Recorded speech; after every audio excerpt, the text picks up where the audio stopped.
बुझी पालिनी सजबाज दिन हाथ में जो शंखा मथारे मु सिंदूर पिंधि थी ताजी मो जीवन पाई विराट बोझ पलटि जीव एक कथा मो स्वप्न सुधा केबे भाबी भी नथिली तबे टिके साहाय्य करिवो से बोझटा मोर हल्का हि जीवो आ बुझिलो सूरज बाबू ए रज सुंदरी कर सबले एते अका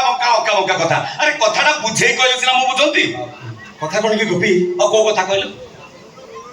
बापा मो बाहागर को स्वीकार कलेनी चंदना को घर बाहर कर देले ताले तबे भी कहबो कोन चंदना अबे गर्भवती एका एका निज घरे रहिबा आदौ निरापद नुह ता छड़ा बापा जे आउ किछि अघटन न घटेबे सेटा किए कहबो तेणु परिस्थिति शांत पड़िबा पर्यंत मु चंदना को तम घरे रखिबा चाहूची नहीं एटा कि तो तमे किछि ठीक कलो नै पुओ जदि गोटे झियो को तमे सहारा देई परिबोनी ताहले ताको एमिति विवाह करिबाटा तमरो उचित हेलानी माउसी उचित हो कि अनुचित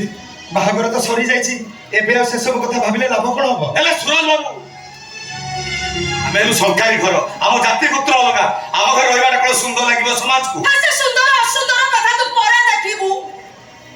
अरे हमरो तो मात्र गोटाई बखरा घर आउ बखुरिया घर करि पारुनु बोली निजे तो ए चाइ बा हेई पारु ता हेई नथिले एई छुनाटा को मु केबे टारु बहु करी आनी सारतेनी एबे गोटाई बखरा घरे आमे समस्त मिसी सुआ बसा करिबा केमिति सुआ बसा करिबा केमिति